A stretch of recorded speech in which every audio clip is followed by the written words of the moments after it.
يا أيها النبي لم تحرم ما أحل الله لك تبتغي مرضات أزواجك والله غفور رحيم.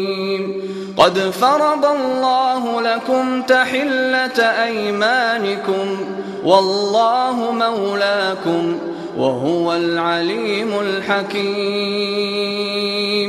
وإذ أسر النبي إلى بعض أزواجه حديثا فلما نبأت به وأظهره الله عليه عرف بعضه وأعرض عن بعض.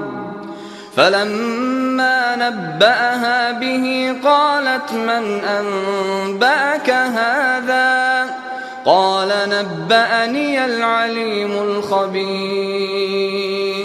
إن تتوبا إلى الله فقد صغت قلوبكما وإن تظاهرا عليه فإن الله هو مولاه وجبريل وصالح المؤمنين والملائكة بعد ذلك ظهير. عسى ربه إن طلقكن أن يبدله أزواجا خيرا منكن مسلمات مؤمنات قانتات تائبات عابدات سائحات ثيبات وأبكارا. يا أيها الذين آمنوا قوا أنفسكم وأهليكم نارا وقودها الناس والحجارة عليها ملائكة غلاظ شداد لا يعصون الله ما أمرهم ويفعلون ما يؤمرون.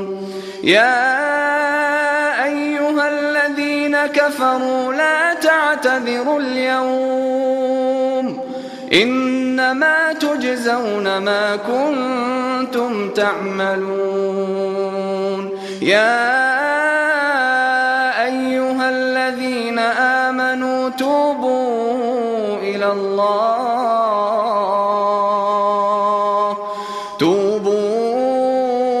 الله توبة نصوحا. عسى ربكم أن يكفر عنكم سيئاتكم ويدخلكم جنات تجري من تحتها الأنهار يوم لا يخزي الله النبي والذين آمنوا معه نورهم يسعى بين أيديهم وبأيمانهم يقولون ربنا أتمم لنا نورنا واغفر لنا إنك على كل شيء قدير.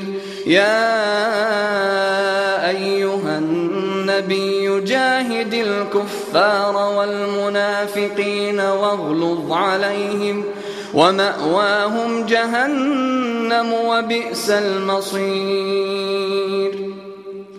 ضرب الله مثلا للذين كفروا امرأة نوح وامرأة لوط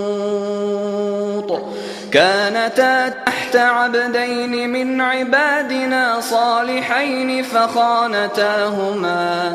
فخانتاهما فلم يغنيا عنهما من الله شيئا وقيل ادخلا النار مع الداخلين. وضرب الله مثلا للذين آمنوا امرأة فرعون إذ قالت رب ابن لي عندك بيتا في الجنة ونجني من فرعون وعمله ونجني من القوم الظالمين ومريم ابنة عمران التي أحصنت فرجها فنفخنا فيه من روحنا وصدقت بكلمات ربها وكتبه وكانت من القانتين.